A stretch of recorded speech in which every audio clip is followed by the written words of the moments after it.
Brittany is with us in Kansas City. Hi, Brittany. Welcome to the Ramsey Show.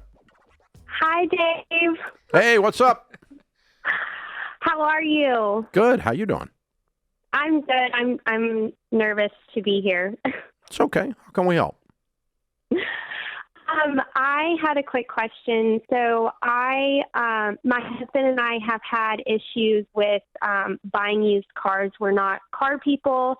And most recently, we wanted a reliable SUV, and we had it for 6 months, and the engine locked up, and we spent $8,000 on it. And so we're really looking for advice on what we should do next. It's very tempting, I feel like, to buy a new car, and because we need something reliable, and we don't want to have to worry about buying a used car and issues happening to it. So I was wondering your advice around that.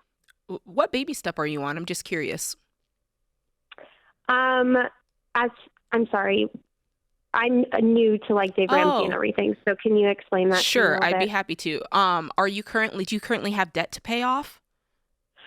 So we have $8,000 in student loans. Brittany, I'm sorry. You cut out. What'd you say? I don't have any credit card debt. Good. And we have $23,000 in student loans. And what's your household income? Household income is $225,000. Okay. So you're new to all things Ramsey, and yet you knew that we said don't buy a new car, brand new car, Yes. unless you're a millionaire. Yes. Okay. All right. That's why I was nervous about coming on the that's show. okay. But okay. So the reason we don't want you to do that is if you tie up. Tell me one more time what your household income is. It's $225,000. Okay. All right. And so what was the price range of cars that you were driving that were breaking? $8,000. $8,000 is what it costs. Mm-hmm. Okay. All right. Now, why making $225,000 a year? I mean, given that you aren't doing Ramsey stuff, you just met us. Why were you driving such cheap cars? Well, we had so I have my car, which is already paid off. It's a 2018 Malibu. Mm-hmm. I had already paid that off. Mm-hmm. And then my husband had a company car for the longest time, for 6 years. So he was just driving his company car. Okay, but how long have you been making $225,000? Only for the last. So 3 years ago, we were only making $160. Then it jumped to $225, and then where has all of your money gone to? You make a lot of money. Mm-hmm. Have you been paying down these student loans or something like that, or is it just lifestyle? Lifestyle, I think, and we did pay off in the last 6 months. We paid off all of our credit cards. And we paid off, we paid for that used car. But okay. All right. So yeah, here's I the guess thing. it would just be lifestyle. Here's the thing. You guys sit down tonight, the two of you, and go, look, we got almost $20,000 a month coming in. And yet we're broke. Mm-hmm. So we need to determine what we're going to do with that income. Sit down and look at what your actual take-home pay is. It's probably more like your take-home pay is probably more like $15,000, okay? Yeah. And so you have $15,000 a month.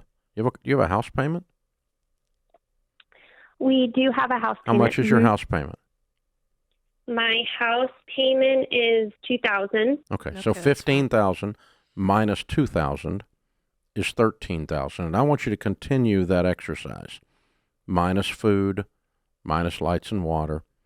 And I think we're going to find a disturbing amount of money, like $10,000 a month, Mm-hmm. that is available to do things with. And that would tell me that you could save up fairly quickly, like before Christmas, and buy a $20,000 or a $25,000 used car, which is an absolutely fabulous used car. And she could also get out of that student loan debt, And too. pay off the student loan debt in the process. Yeah. I mean, you've got, but what's happening is that you guys let the scope creep happen to your budget. Your lifestyle scope, the scope of your lifestyle crept up Mm-hmm. as you Earned without more. without because you weren't paying attention. And that's not evil or bad or lazy even. It's normal. But what's not normal is to pay extreme amounts of attention to every dollar. The two of you together both doing that, and we lay out detailed goals of exactly what we're going to do with every free dollar we can squeeze out of this budget. And then what the next thing is we're going to do with every free dollar. And so I hear two really good big goals on this that I want to do with the first $40,000 or $50,000 that I can get out of your $10,000 a month disposable income. So that's 5 months, and that's pay off the student loan and buy a nice car. Mm-hmm. I like that. I like that plan a lot. I mean, Okay. see, if you just lay down and go, and what that tells you then is we're not going to go on vacation because we want to do these other two things more. What that tells you is we're not going to spend $8,000 on Christmas, for God's sakes. Right? And what that tells us is that we're not going to eat out every night for $300 a night. That's where it is right there. You know, what this tells us is that we're not drinking any more $500 bottles of wine, which you technically can afford, but you really can't because you are broke, Yeah. even though you have a fabulous income. And that's why you called us. And you're wonderful people, and you're very smart people because dumb people don't make 2 1/4. Well, a few do, but not many. But in that same breath, a third of those folks do live paycheck to paycheck because of what you're talking about right now. You're high-income earning broke people. Mm-hmm.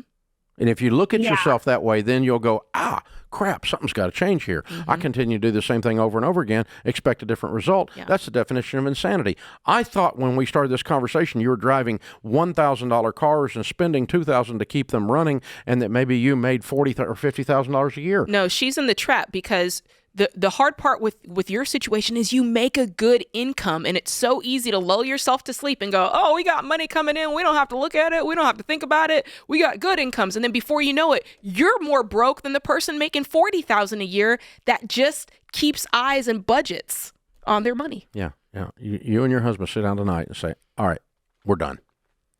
I'm done worried about a stupid broke car in a house that makes $225,000. When you finally say, I've had it, Yeah. that's the phrase that happens right before you change your life. And just for anybody listening, you can get a good $8,000 car. I want people to know you can do it. Yeah, but yeah, absolutely you can. That's very possible. I mean, she obviously got a bad one, but Yeah. but you know, in your case, the cars are not the problem.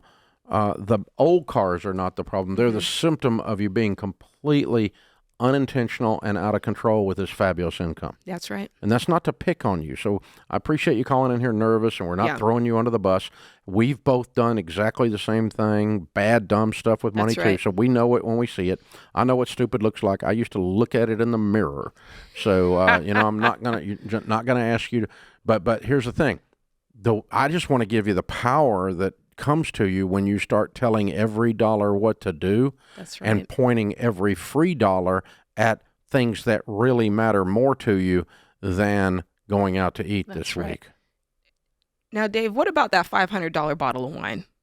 If you make 2 1/4, you can drink a $500 bottle of wine. If you're not broke, you're not broke, All right, I might have to I'll change guarantee you they have. I'll guarantee you she has. I need to make some lifestyle changes in here then. $500 on a bottle of wine? I didn't say you had to. I said when you made a 2 1/4, it's an option if you're not broke. And so, you know, you got to get to where you're not broke That's first. true. So let's have, you know, maybe we should base this on net worth and not income. Okay. You don't want to be drinking your net worth. All right. That's So right. let's just keep that in mind. That's right.